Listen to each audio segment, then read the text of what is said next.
welcome. You're watching Agenda, and if there's one thing in the budget that has resonated with everyone, angered some sections, some others are saying it is a reformist move, it is that of the tax on the Employees Provident Fund. It is something that has just spread through the masses, everyone wanting to know more about it. The government's already issued couple of clarification notes on it. We'll be speaking to the experts, including those who are now running a social media campaign as well, asking the government to take this tax back. But first, let's just hear what the MOS, Minister of State Finance, Jayant Sinha, said while clarifying that it's not as bad as it looks. Take a look.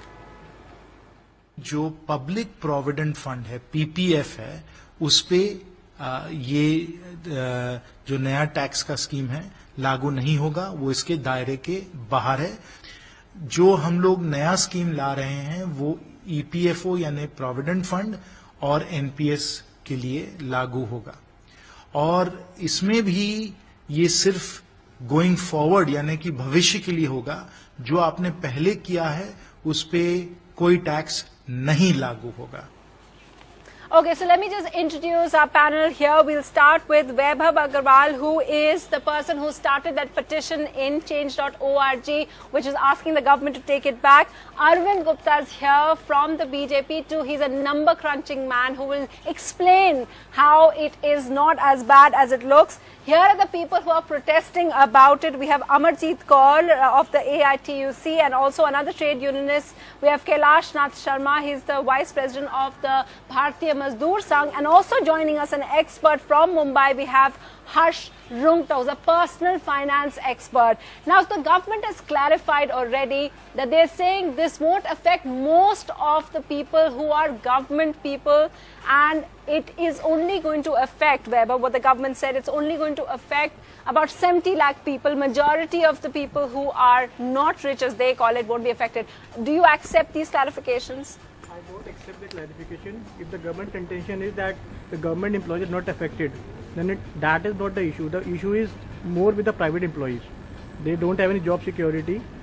I mean, there is no job security, so they may need to withdraw the amount any moment. So what the government is trying to say is that first of all we are going to fix the amount in the PF. They have raised the limit, and secondly what they are also saying is that we are going to also start taxing the interest amount.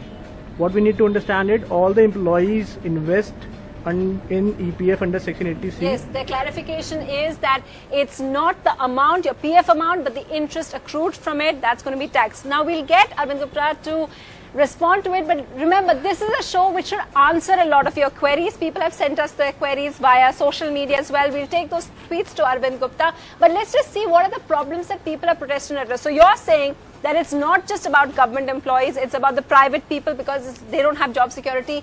Yeah, I'll let you explain that. What is, despite the clarification, what is the problem that you still have? First of all, EPF is from Parliament. It is statutory. And through budget, you cannot try to redefine EPF Act. First objection. And this is going to be redefining it? It is redefining. Okay.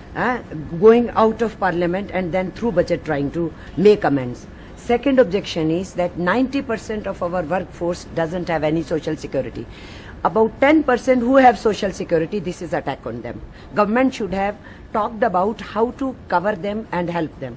Third objection is that these employees or workers do not have any depreciation benefits which business class has. Okay. So this is their saving, their lifetime saving. But they should have every right to use the way they want to. But ma'am, when they say most of the people are only those whose EPF contribution comes to more than 15,000 per month, which are people who are reasonably well off. What do you think of that? I don't say well off. We are demanding 15,000 for unorganized sector minimum wage. And recent recommendations of the committee from 7th Pay Commission was why 15,000, 18,000. So when you talk of well off or not well off, when 2,200 rupees you sell dal, and when you have increased cess, when you have increased indirect taxes to the tune of 19,000 crores, when you have added service tax from 14.5 they are brought to 15%, and then to talk they are well off and they are not well off. We totally oppose it, not even on interest. Not even on interest. Okay, so Arvind Gupta, long list of what's wrong. How do you Well, I think this is the whole misrepresentation that has been going on. The numbers speak a very different maths. The finance ministry has already clarified today. Current EPFO has 3.7 crore members. Almost 3 to 3.1 crores are not going to be impacted by it. Mark my words. They're not going to be impacted by any change. In fact, this is a change for their betterment. Let me explain how.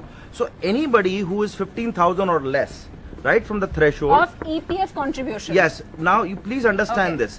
The important part in this is there is a ruling right now that they cannot withdraw. EPF is made up of two things. Let's first understand. Employee contribution, employer contribution, and in the employee contribution they accrue interest, in the employer contribution they accrue interest. Right. And let's say the 100 rupees that is there in your EPF account, 40 comes from your contribution, equal come from your employer Yes. contribution, and the 20 comes from the interest that you accrue. 10 on this and 10 on this. That's the general maths Yeah. of this. And that's why this 40 and 60, and I'll explain to that. Now, as of right now, and if this becomes a law, so I should explain a few things before I say this. There is, the finance ministry has issued a press clarification. They are already under, taking representations, and our government is a very government of participative governance. It takes feedback from the people, and that's the reason it came out with the clarification so I fast. understand, yeah. And there will be future, representation, and changes could be made. But as it stands right now, what it says is, below 15,000, you cannot even take out the employer contribution. What we have done today is, through this budget, you can actually take it out. It's a very positive thing. Nobody is talking about that. Pre-29th of You can February. take it out with pay. No. 15,000 and below, you could not have taken out the employer contribution till the retirement. Before 29th of February. Please let me explain that. Now you can take it out and there is no tax implication on you. But if you take out, if you are above 15,000, that's the small minority of people. And if you Which take you are it, saying is only 70 lakh of people. 70 lakh of people as per the data of the EPFO. I'm not saying that. This is the EPFO data saying Okay. it. So first of all, anybody below 15,000 is getting positively impacted because they could not take out Okay. half their savings. Right? Yeah. Now they can take out half their savings. No, let me complete. Okay. Without any tax implications. Above 15,000, what happens is the 40%, Yeah. right, is that employer contribution. They can take it out. There's no tax implication. On the 60%, Yes. that they could not earlier take it out, you're actually making that money available to them, right? And they pay taxes on the prevailing rates. Okay. That is it. And Before that is they the couldn't reason. take And out that a- is to bring about parity in the NPS scheme and the EPF scheme. Yeah, Number one. we Number have two. questions about that, yeah. And number two, this is the government that, and she's right. The EPF is separate. They decide the interest rates. But taxation is the purview of the budget. So this is a tax issue. This is not a EPF that we are changing anything in the EPF. Two, the EPF board just recommended a highest interest rate of 8.8% recently. Yeah. And this government believes that the people of India should do long-term savings, Okay. create a social net around, social security network around them, Okay. and this is the aim towards No, that. yeah, because ma'am, they said 40% employees, 40% employers, he said, and 20% coming from what comes out no, of that. first address that part Yeah. where he says before, according to the previous rules, you couldn't take out in any case. If It's it not says true. It's not true. Please read the circular, This, ma'am. You are yes, not yes, aware of the yes, rules I of am the- aware. I am a trade unionist. I am at UC BMSC sitting here. It is defined. Even if an employee Yeah. has a case under 307 or 302, They can take loses the job, even then this EPF is meant for the whole family's protection. Yeah. The idea of this act is that. So even then nobody can touch their And PF. in less- They 5 could years- take it. Is in Okay. emergency situations they could take it. I And wonder- I would say it is failure not to collect EPF and to submit over there. Because of that, the number of the people is less. Rather, we are objecting ma'am, to. You're digressing no, from okay, the so whole let's No, go to I'm not Harish digressing Runka. too. Let's go to another To expert. say only 75 lakh people. Harish those- Runka, you've heard the government clarification and you've heard Arvind Gupta say over here that people still have reservation. Is it true that a majority of the people are now won't be affected because they don't have the, above 15,000 per month contribution of EPF in any case?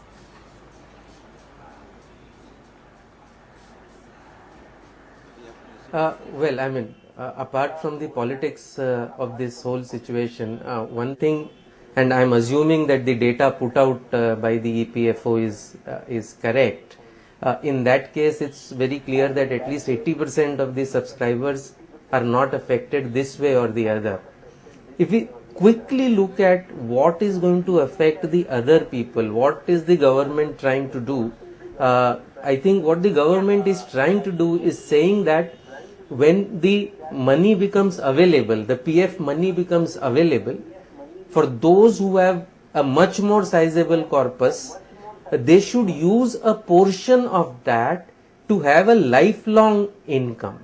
And if they do that, then it will not be taxable. Of course, the income that comes in from that will be taxable, but when they receive that 60% and put it into an annuity, then they will no tax on a one-time conversion. Whatever is the annuity that will be paid every month will be taxed at the regular rates. And you do any calculation, and if you take reasonable assumptions, the tax impact is very low.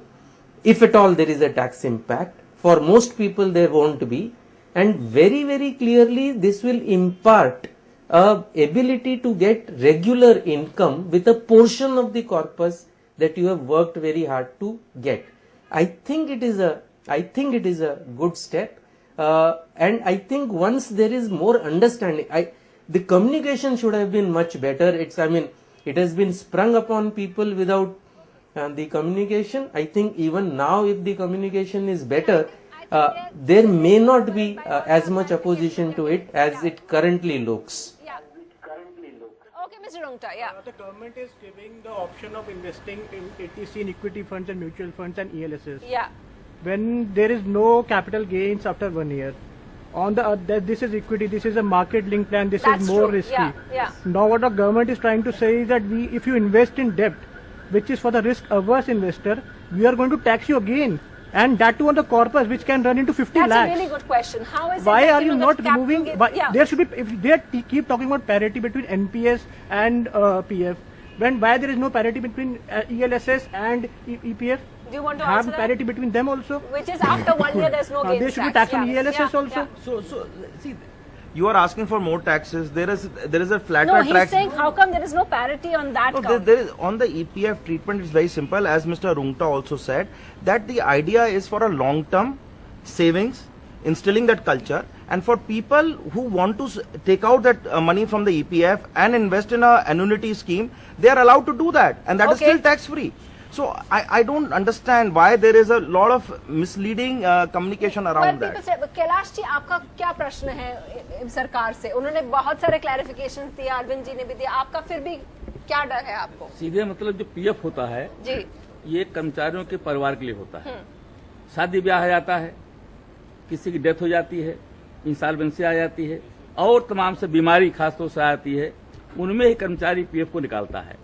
ये only कर्मचारी का अपना निजी पैसा नहीं है, या तो उसके इस नाते से एक फैमिली उससे हो जाती है। जहां इस गवर्नमेंट ने बहुत से लोगों के लिए, इसे गांव गरीब की बात की है, उसके लिए बहुत कुछ फायदे किए हैं, या बाकी काफी कुछ किया है, इसमें दोहरा नहीं।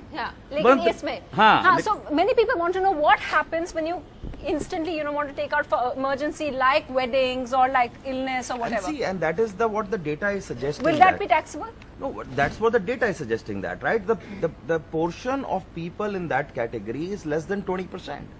And that is what it But is that suggesting. is creating a lot of fear. No, see, it is a fear is always of uncertainty and doubt. Yeah. And that is always going But to be is the handled by... government then making No, those the government kind of is making a full attempt. contingencies? No, the government is making a very fair attempt of two things, I think. Number one, come out with clearer communication. Today, Yeah. there's been at least 2 press conferences on the same. Okay. And secondly, it kept its door open for all representations Okay. to discuss this matter So further. it's I know you have lots of questions as well from the people who are watching this. We'll take a short break now. When we come back, we'll bring up those questions. So stay with us while we clarify on this tax that is scaring everyone.